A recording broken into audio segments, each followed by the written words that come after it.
Hey everybody, this is Startup Survival here. I'm here with my buddy.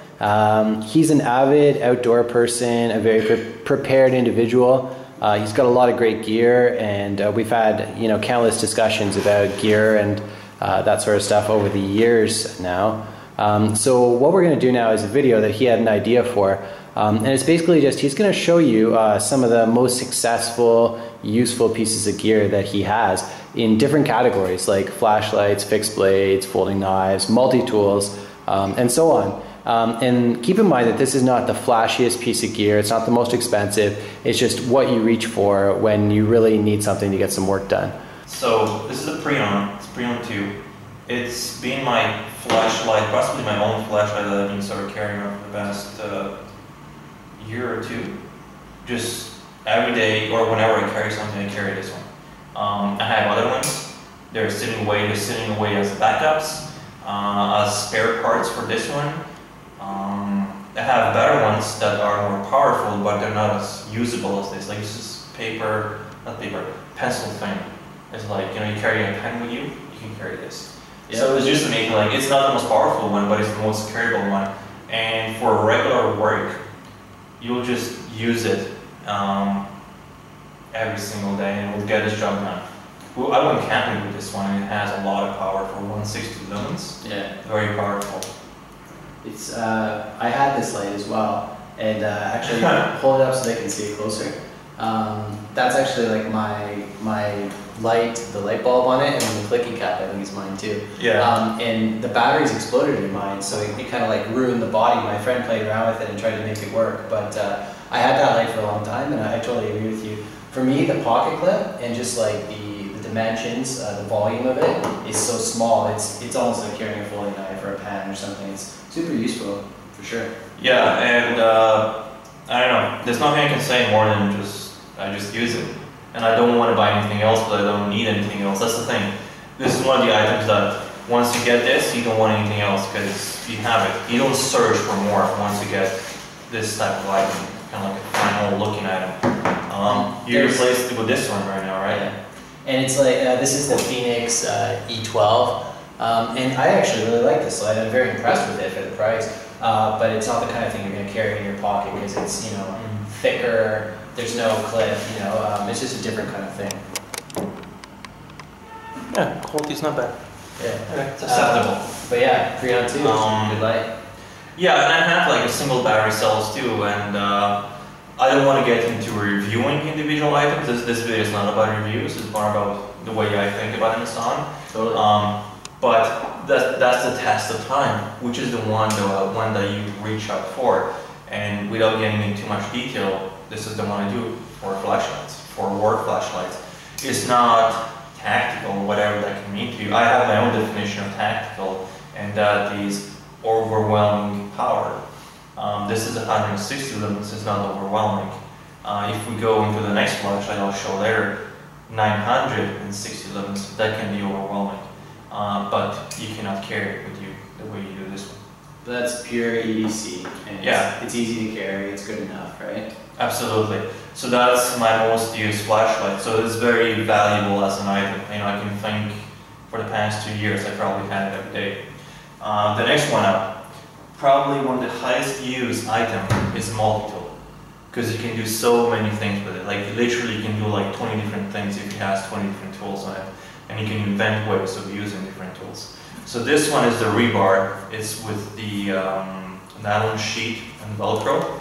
Velcro is okay, but I like the way it's flat, so it really wears on your body pretty well, and has the vertical and horizontal gear. So that's the sheet. But the multi-tool itself is the rebar, which is a small version of the Super Tool 300, which is, again, this is the sort of most improved version of the original pocket survival tool, the original Leatherman. So it's very purist in that sense. It's very close to the original intent. Pretty good plier head, placeable cutters, all the tools lock. It's a two-handed tool in as much that you need two hands to open anything and get tools out and use them. You can't do anything one-handed. It's very hard to do one-handed. The most you can do one-handed, it might be to actually open up the the actual the plier head itself. But after that, you need 2 hands to get inside. So it's a disadvantage to something like a Leatherman Charge, which has external tools. But I have that. I have Leatherman Charge, which is double, almost triple the price, depending on how you look at it. This is the one I grabbed. I was able to use this for like 6 months straight, which is unheard of for a knife multi-tool collector. That I could actually use it for that long without reaching up or something else. Okay, so it's inferior to the Charge in its tool set and the ergonomics, but I assume you have more of a freedom of use because of the price, right? It's not necessarily inferior, it's a different platform. This one has everything internal. That means I can throw it in my backpack and not worry about something opening up on it. The blade will not come out in this one. Also, when you take it out in public, people see the pliers first. So it's a folding plier. Then if you need to, you can get a screwdriver out and a knife. So it's not a knife with a plier like a Charge, it's a plier with a knife. So it has a different hierarchy of what comes out first. So it is shippo friendly, if you want to use that term, for other people. It's blade lock friendly because it keeps everything inside. So it makes me confident that nothing will open up. And it's simple. I don't know why I like it simple, but it's part of the way I look at things. And that's a step up from the Wingman and Sidekick. That's sort of like base level Leatherman. Like when you touch that tool, you feel like it's higher quality. It's a step up in fit and finish. It's a nice design. I have 2 of the Sidekick with the one with the saw. I do like it, but the design is crap. Like, I mean, the forms on it, I don't like it. The plier head is absolutely inferior to this. This is the best plier head they have on all multi-tools. Like, this is better than the Charge. Because it's replaceable, right? Yeah. So, resharpenable, replaceable. Gotcha. And you don't miss the scissors? I don't use the scissors that much. And if I want to have other scissors in other locations, but the scissors are not a big deal, that much of a big deal. And yes, I mean, the Charge has the replaceable screwdriver set. It's a good thing. This doesn't. But again, it's not about what looks good on paper, it's what do I use every single time. And I can tell you this one, the one I use over here.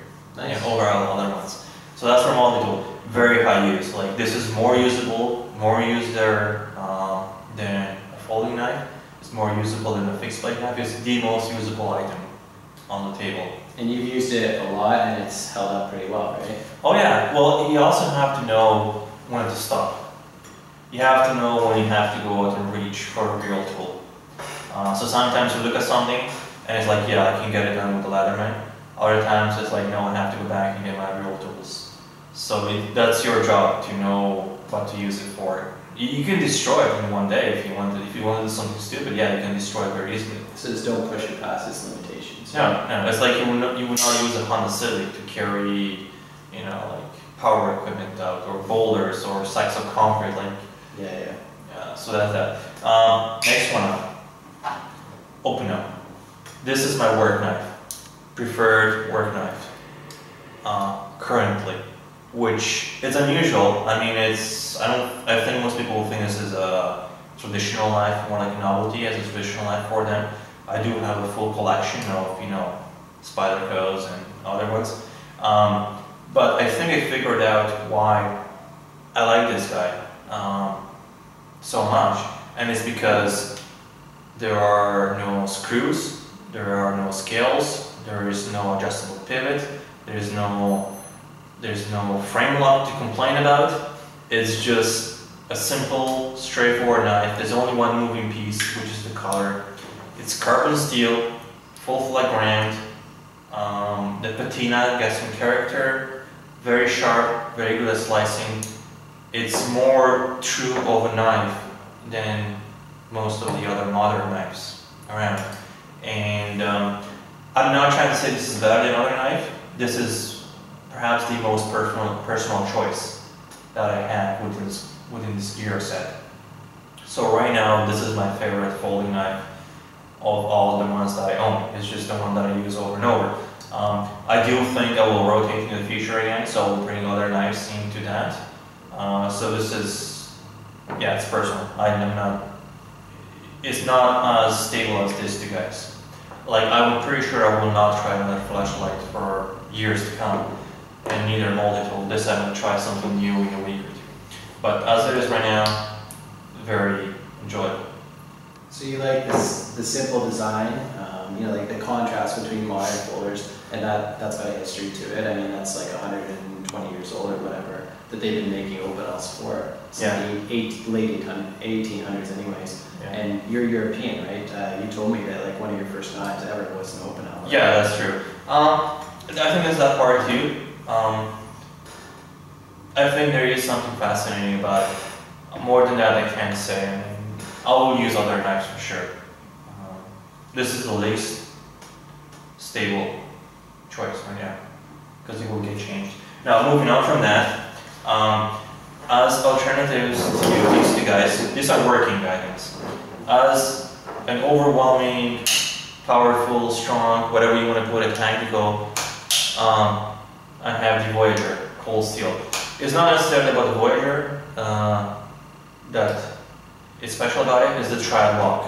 That's what I'm going for. So it could be a Lawman, it could be the Recon one. I think the triad lock is what I'm looking after in this choice.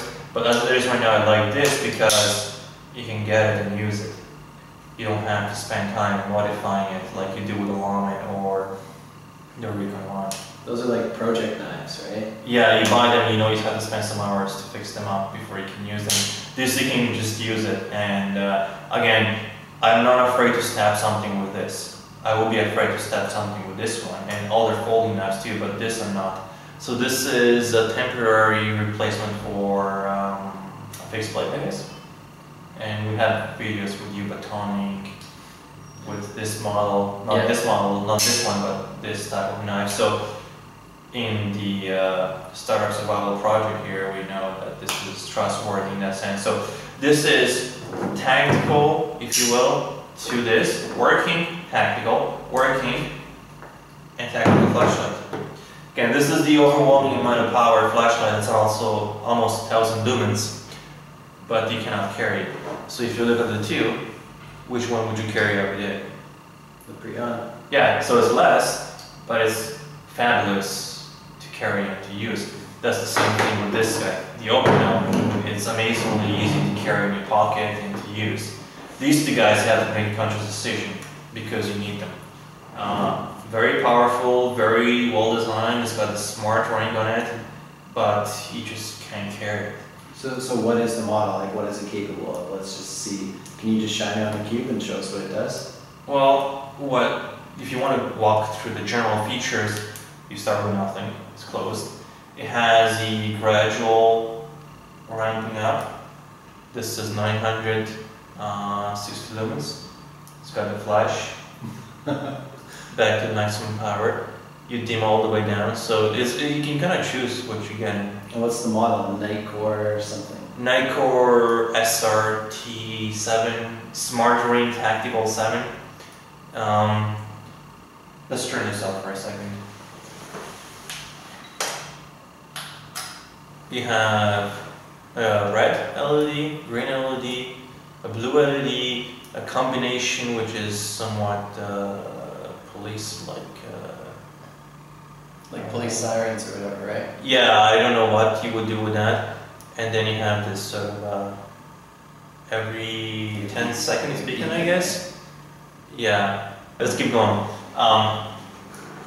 This particular model, what I like about it is that you can have it off. You can choose the actual setting you want it to come on, and then just turn it on. So I know I'm at maximum right now. It's got a memory. Momentarily on. Well, it's a physical memory actually, because you turn the ring. So I'm gonna turn the ring now. This is off. Next click, this should be red light now. So I know what I'm getting before I actually turn it on. Most flashlights have to turn them on and cycle through them with a thing on to get to your specific setting. This, I can choose it. And I know now I have maximum power. Turn it over. Is this strobe? But did you memorize the order and they come in? Yeah, I mean, it takes a little bit, but I know. You get used to it, right? Yeah, but anyway, the short story, this is the strong, powerful version of this. Okay, and so what is that useful for? This? Yeah. Well, if you ever are in a situation where you want to blind somebody, this is it. If you want to shine very far away, if you want instant, overwhelming, powerful illumination, and you don't want to mess around, you want to see what's there instantaneously, this is it. And you got a price to pay for this in size. Also, it's an 18650 battery, so you have to recharge it. You can't just buy that fresh. This is for everyday use. Same with this guy. Okay, cool. So let's move on from this before it becomes a 3-hour long video. There's that. And then now for wilderness use, I guess we go into fixed blades now. I have the Mora clipper. I have other knives, but I choose the Mora, and when I choose the Mora, I choose the clipper between my Mora knives selections I have in my own collection. This particular one becomes a neck knife. I carry it around my neck. It's light enough to be able to do that. Nice for the paracord. So not much that needs to be said again about the Mora clippers. You have your own videos, there's a lot of them. I just like the handle ergonomics are amazing. They're very good. They're very close to like a paramilitary too in terms of excellence for a knife. Carbon steel, you get a patina going on, you get some character, it's very sharp, very easy to maintain, very good to use. It's a good cutter. The same thing here. This is also an excellent cutter. Coincidentally, it's also carbon steel. The blades are not that different actually now that you put them together, but they're very high value, generally speaking. They're both European, they're both high value, carbon steel, useful, meant to be used. Yeah, you don't have to baby them, you get the freedom of use, you can easily replace them if you need to, you can get a collection of them and just have spare ones if you want to. But it's the choice you choose when you just want to work with them and just do something. When the doing is more important than the tool, you go for one of these guys. And look at the handles on those in contrast to the Voyager. Like you've got all these cutouts, which is extremely ergonomic actually. I really like this knife. But if you contrast that against that, it's more rounded, it's more simple. Yeah. But it's still, they're both really comfortable, so it's kind of like two ways of accomplishing the same goal, right? Yeah. I have to say that folding knives have more probabilities of screwing up handle than a fixed blade. Like a fixed blade, a handle is just a handle for your hand. In a folding knife, it's a handle, it's also a sheath when the knife closes, so you have to house the knife. You add a pocket clip on. Usually the pocket clip is a huge detriment to a folding knife comfort for me. Yeah. So there's a lot of ways to screw up a folding knife in terms of ergonomics, more than a fixed blade. So the fixed blades have it very easy.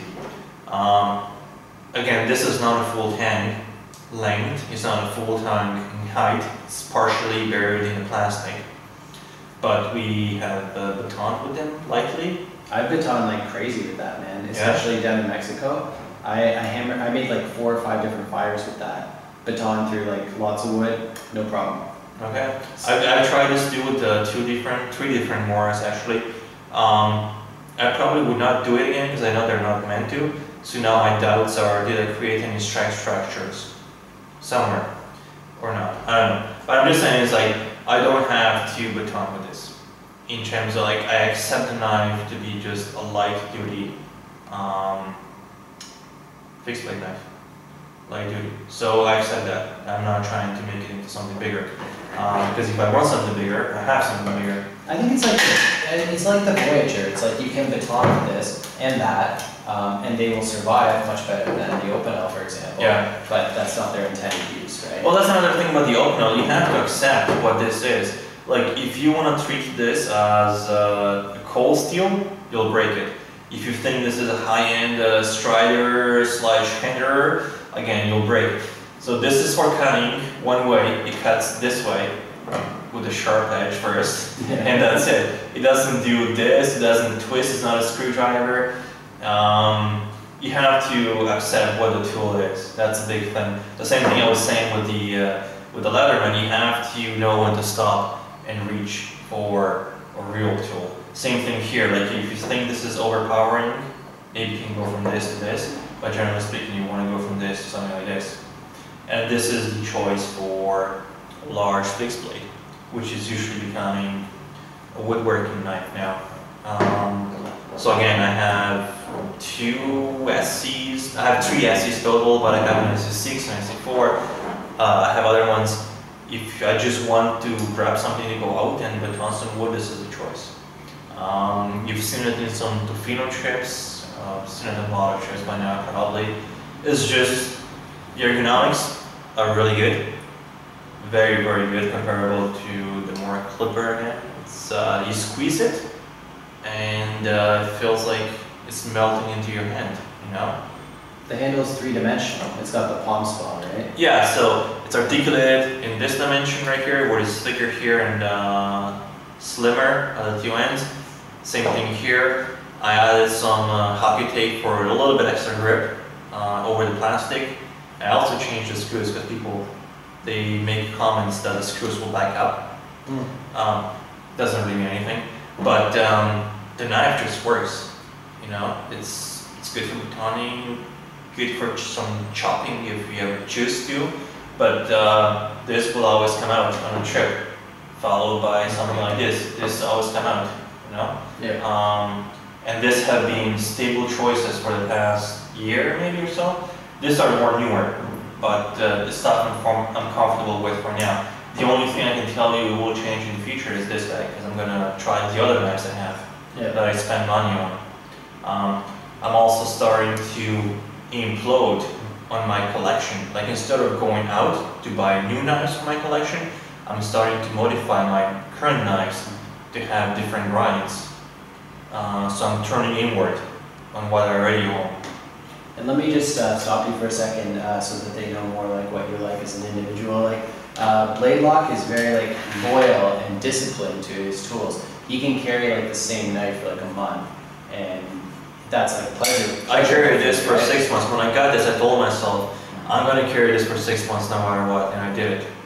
So you have a ton of choices if you want them. Yeah. Like, we haven't shown them all your multi-tools or anything yet, but like you've got a million choices, and you can be loyal to a single piece of gear and just dedicate yourself to that, right? If I choose it as an experiment, as an exercise to perhaps prove myself something, or to get away from an addiction or a frenzy in buying something from a specific collection, yeah, I can say this is going to be it for the next whatever months or so, and just put everything else away. Like I literally have to pack all my collection, put it in a box, put it in another box, put it in a closet, and forget I had it. Then I can be disciplined. And I like to, like, you have to, how can I say, it's like you're running an experiment. You plan it for 3 months, you have to run it for 3 months. You can't stop halfway. Otherwise, you don't know what kind of results you're getting. And you need to have a control group and the experiment group. Again, so you have to be disciplined.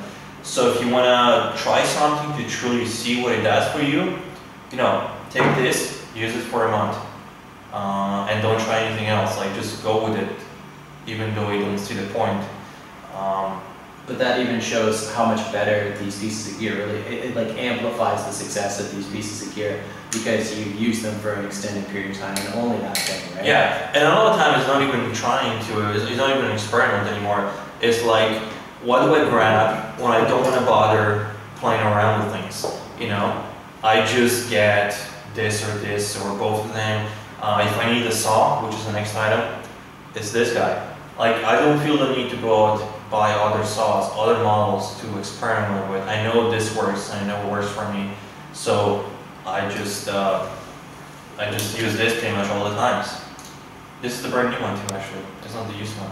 I have bought backups. Like, everything I really like, I end up buying a backup to it.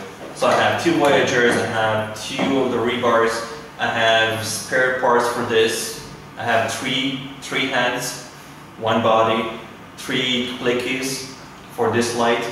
This is single. I have this guy, I have 1, 2, maybe 6 or let's say 5. I have 5 of this when I like them. More knives, not this model, but more knives. I have probably 4 in total between this and the other models. And Once you understand what the motor knife is, which is the blade geometry, all the other ones will do the same job, the same pretty much. But oh yeah, so tobacco saw usually on YouTube is military green if you want to be very technical in the woods. I can only get it in orange, which is fine for me. I like the orange color anyway. And if you drop it, it's easy to find too, right? Yeah, and it's a good saw. I know there are bigger things out there that can do more powerful work, and I think I'll get them in the future. But this is a specific tool for a specific site. The same way, these two guys don't compete. They don't compete against each other. They're separate tools for their own thing. This saw and some other bigger saws don't compete against each other. I don't have to justify why I have this over another. This just works for me right now. This is more like a incidental use kind of thing, and this is like dedicated, right? Yeah, so these are very dedicated. Like you have to make a conscious decision. Like I'm going to do woodworking on this strip. Then you take this guy and this guy too for the specific trip. This is everyday use. Like I carry this every day, or if not this one, another multi-tool that has similar tools in it. But it's always there with me. So the highest used item on this table is this guy. 2, 3, 4 times a day. That's a lot. 5 days a week of work. So the most used, followed by this guy. Let me grab another thing, which I forgot. I'll be right back. Okay, this fella. Not talked a lot about. I mean, yeah, some people talk about it and like it, but again, I can just get Multitool, which has its own blades. So right now, this can exclude every single knife on the table. Like if I want to do cutting, I have 2 blades right here, which are both good for just regular city cutting. So I can go away with the multi-tool only and nothing else. The second thing I would add is this guy right here, which I call a blade saver, because since it has replaceable blade, I can just do anything I want with this. So scraping paint, cutting around wires, electrical wires. Hijacking a plane. Yeah, maybe that too. I'll put it on the list. Anything I want to do that I'm afraid to use my better knives, you can do it with this guy. It's easy to sharpen if you want to resharpen this individual blades because they're very thin, or you just get new ones. Have you actually resharpened a razor blade before? Yeah. It's not a razor blade, it's a utility blade. Yeah. But it's very small, it's elegant, it's a box cutter, so it's not even a knife. But sometimes I just go out with these 2 guys for cutting tools and a flashlight. So this can actually be gone. These 2 guys can be gone. So very high use. It's almost, when you get to this point of high use, this just becomes like a natural occurring thing you have with you, like a watch or keys. You don't think, oh, I'm carrying a $200, sage or something. You just carry the usual tools. Very common, a bit more, very unusual. I would call it that kind of thing. These are the groupings. Very low use, but when you need them, you have to have them. These are more like, yeah, sometimes you need them. This is like, I couldn't do anything that I usually do without this.